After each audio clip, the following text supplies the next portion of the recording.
ایک یہودی بچہ میرے رسول کی بارگاہ میں آتا اور حضور کی خدمت کرتا. یہودی تھا، نہ باپ آتا ہے، نہ بھائی آتے ہیں، نہ چچا آتے ہیں. بخاری میں اس کا ذکر موجود. آتا اور محبت کرتا، خالی نوکری کرتا. بیمار ہو گیا، قربان جائیں، اللہ کے رسول تیمارداری کرنے چلے گئے اور حضور اس کے سرانے جا کے بیٹھ گئے. وہ یہودی اس بات پر ہی بڑا حیران تھا کہ مجھ غریب کے گھر محبوب آ گئے. اور پھر حضور اس کے گھر جا کے گویا کنواں پیاسے کے پاس چلا گیا. گھر جا کے حضور سرانے بیٹھ کر فرمانے لگے چل پڑھنا کلمہ، پڑھنا کلمہ. یہ اس کی محبت تھی. وہ صرف محبت کرتا. وہ تو بچہ تھا، اظہار بھی نہیں کر سکتا تھا. وہ صرف پیار کرتا، لفظوں کا جامہ نہیں پہناتا تھا. وہ اپنے معاملات، وہ اپنے عمل سے محبوب سے محبت کرتا. حضور علیہ السلام سے پیار کرتا. اور عمر بھی چھوٹی تھی ابھی. عشق لگا سی کھیڈاں کھیڈ دی نوں تے کھیڈاں بھل بھل گئیاں.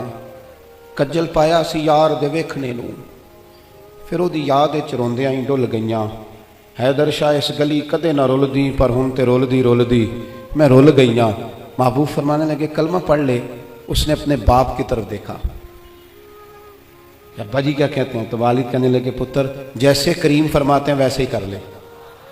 اس نے کلمہ پڑھنا شروع کر دیا اور محبوب وہاں سے اٹھے اور یہ کہتے ہوئے اٹھے کہ شکر ہے اللہ نے اسے دوزخ سے نجات عطا فرما دی. جہنم سے بچ گیا. کس بنیاد پر بچ گیا؟ کون سی چیز حضور کو اس کے گھر لے گئی؟ وہ اس کی محبت ہے نا نبی پاک سے، وہ اس کا پیار ہے نا حضور کے ساتھ، وہ وارفتگی، وہ شوق، وہ درد. 2-4 دن کے بعد ایک صحابی نے حضور کی زیارت کی. غریب آدمی تھا. اسے ظاہری طور پر نہ چہرہ انور پر کچھ نکاہت نظر آئی. عرض کرنے لگے حضور میرے ماں باپ قربان، میں چہرے پر کچھ کمزوری ظاہری طور پہ دیکھ رہا ہوں. تو حضور فرمانے لگے 4-5 دن بیت گئے سوائے کھجور پانی کے میں نے کچھ کھایا نہیں. صرف میٹھا ہی کھانا سنت نہیں، فاقہ کرنا بھی سنت ہے. میں نے کچھ دنوں سے کھایا نہیں. اس کے ظاہری اثرات ظاہری طور پر کچھ تمہیں دکھائی دے رہے ہیں. دوڑے گئے گھر والوں سے پوچھا کچھ ہے کھانے کے لیے؟ انہوں نے کہا کچھ نہیں ہے. جو اپنے گھر تھے قریب رشتہ داروں کے، پڑوسیوں کے، ہمسایوں سے، ان سے پوچھا تمہارے پاس ہے کچھ کھانے کو؟ انہوں نے کہا کچھ نہیں. اب یہاں بھی رکے نہیں. یہ محبت ہے نا، یہ شوق پیدا کرتی. یہ محبت ہے نا، یہ بندے کے اندر جذبات پیدا کرتی. یہ محبت ہے، عدم سے لائی ہے ہستی میں آرزو رسول. اور دیکھو کہاں کہاں لیے پھرتی ہے جستجو رسول. یہاں بس نہیں کی، پیار خالص ہے نا. ایک یہودی کے باغ میں گئے، اسے کہنے لگے مزدوری ملے گی؟ کہنے لگا ہے تو صحیح پر مشکل بڑی ہے. فرمایا کیا مشکل ہے؟ کہنے لگا گرمی سخت ہے، پانی کنویں کا نیچے چلا گیا ہے، وہ نکال کے درختوں کو سیراب کرنا ہے اور کام مشکل ہے، گرمی بڑی سخت ہے، کر لو گے؟ فرمانے لگے ضرور کروں گا. اجرت کیا دے گا؟ کہنے لگا ایک پانی کا ڈول نکالو گے تو ایک کھجور ملے گی. انہوں نے اپنی چادر بچھا لی. ایک پانی کا ڈول نکالتے، بڑا گہرا پانی تھا، سخت پسینہ آتا، محنت کے بعد ہاتھوں پہ چھالے پڑ گئے. ایک کھجور ایک ڈول پر ملتی، تینوں لب دیاں آپ گواچے تے سانو اپنی خبر نہ کوئی. ساتھوں تے پارے نہیں ککھ گلیاں دے، سانو تے آخ دے لوگ شدائی. ننگ نموس دا ساڑ کے چولا، اساں گل پہنے ہیں تاج گدائی. وہ سجنا اپنا آپ گوایا ہے تاں یار نے چاتی پائی. فرماتے ہیں وہ میں نہ کھجوریں نکالتا رہا، ایک ایک کھجور. جب میری چادر پر، میرے کپڑے پر کچھ کھجوریں جمع ہو گئیں تو میں نے سمیٹا، سینے سے لگائیں. خرامہ خرامہ حضور کی بارگاہ میں پہنچا. کریم مسجد نبوی شریف میں تشریف فرما تھے. یہ کوئی بہت قیمتی چیزیں بظاہر نہیں ہیں، میری بات کو سمجھیے. یہ کچھ سونے چاندی کا گفٹ نہیں ہے، لیکن اس کے پیچھے جو درد ہے، اس کے پیچھے جو محبت ہے، اس کے پیچھے جو خلوص ہے، اس کے پیچھے جو وارفتگی ہے، جو شوق ہے، یہی دین کو مطلوب ہے، یہی دین کا مقصود ہے، یہی مومن کو تازہ دم رکھتا ہے. اسی سے اندر درد پیدا ہوتا ہے. اور یہی چیز ہے جو انسان کو منزل کی طرف لے کر کے جاتی ہے. ہم نا باتوں کی حد تک عاشق رہ گئے ہیں. عشق کا اظہار نہ شعروں سے ہوتا ہے، نہ باتوں سے ہوتا ہے، نہ نعروں سے ہوتا ہے، نہ جلسوں سے ہوتا ہے. وہ تو رات کو تنہائی میں بیٹھ کے اپنے دل سے پوچھ پیار کتنا ہے. وہ تو پوچھ اپنی آنکھوں سے کہ یہ کہاں کہاں روتی ہیں تو محبت میں کیوں نہیں روتی. یہ تو خالص قلبی کیفیت اور قلبی واردات کا نام ہے۔ وہ کھجوریں لے کر حضور کی بارگاہ عالی مرتبت میں حاضر ہوئے، کریم چٹائی پہ بیٹھے تھے، زمین پر تشریف فرما۔ کھجوریں جب حضور کے سامنے رکھی تو محبوب نے یوں نظر اٹھائی، تیری ایک نظر کا کمال ہے اور میری زندگی کا سوال ہے۔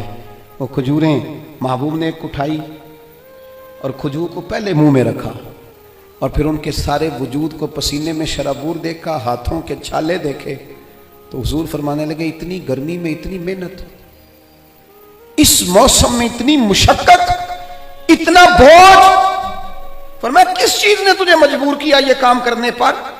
آخر کوئی جذبہ تو پیچھے ہوگا۔ کئی دفعہ بچے روتے ہوتے ہیں، کئی دفعہ ماں باپ بیمار ہوتے ہیں، کئی دفعہ بہنوں کی شادی کرنی ہوتی ہے، کئی بار گھر میں کوئی بیمار ہوتا ہے، کوئی جذبہ ہوتا ہے نا جو بندے کو لے جاتا ہے۔ اور بھائی کس چیز نے مجبور کیا؟ غریب آدمی تھے، سادے بندے تھے، گھٹنے زمین پہ رکھے تو رو پڑے، کہنے لگے یا رسول اللہ کوئی نہیں مجبور کر سکتا، ہمیں تو آپ کی محبت نے مجبور کیا ہے۔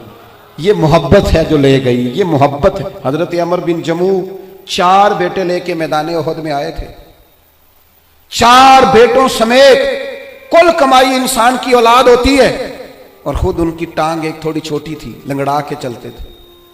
4 بیٹوں کو حضور کی بارگاہ میں پیش کر کے تھوڑی دیر کے بعد خود بھی جنگ کا لباس پہن کے آ گئے تو محبوب فرمانے لگے آپ کے تو 4 پتر آ گئے ہیں، تو آپ نے کوئی لباس پہن لیا ہے؟ تو عرض کرنے لگے حضور لنگڑے جنت میں نہیں جائیں گے، حضور میری طرح کے لوگ نہیں جائیں گے۔ فرمایا کیوں نہیں؟ کہا حضور پھر مجھے بھی قبول فرمائے۔ یہ محبتیں تھیں، یہ خلوص تھا۔ میں آپ سے عرض کروں، آج تک امت مسلمہ میں جو زندگی ہے، جو توانائی ہے اور امت کی نبض جو چل رہی ہے، اس کی جو غذا ہے وہ رسول اللہ کی محبت ہے۔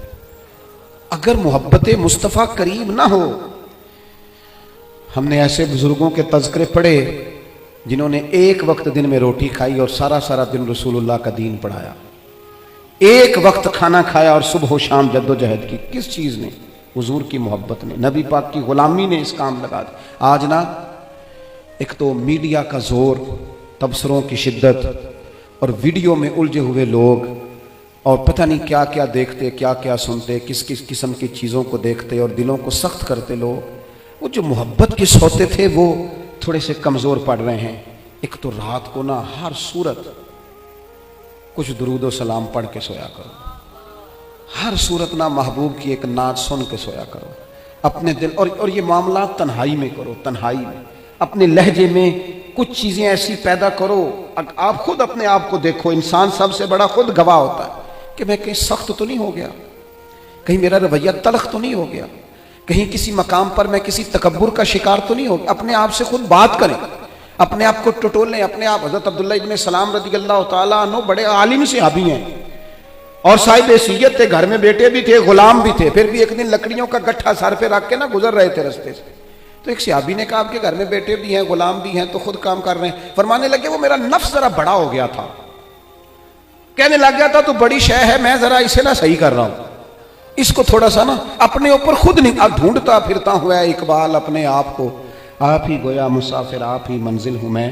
اپنے آپ کو دیکھیں، وارفتگی اور شوق اپنی طبیعت میں پیدا کریں، لہجوں سے ساری نفرتیں بھگا دیں۔ کوئی غلط کراس ہی کر گیا نا پھر کیا ہوا؟ کچھ جملے بعض اوقات بڑے اچھے لکھے ہوتے ہیں گاڑی کے پیچھے بھی۔ ایک جملہ مجھے بڑا ہی پسند ہے، بڑا ہی پسند ہے، اکثر گاڑیوں کے پیچھے لکھا ہوتا ہے تو لنگ جا ساڑی خیر ہے۔ آپ یقین کریں خیر ہے، کچھ بھی نہیں ہوتا، 5 منٹ لیٹ ہو جائے۔ کوئی غلط کراس کر گیا، 2-4 ہارن دے گیا، تھوڑا تلخ ہو گیا تو کیا ہے بلا، ہم کوئی کر گیا نا بات تو پھر کیا ہوا؟ کسی نے کو 2-3 جملے ہمارے بارے میں مخالف بول دیے تو مثلا کیا ہے، ہم مٹی دیتے مٹی رہنا ہی ایمی کا دی بلے بلے، اج مٹی دے اتے بندے آتے کل مٹی دے تھلے۔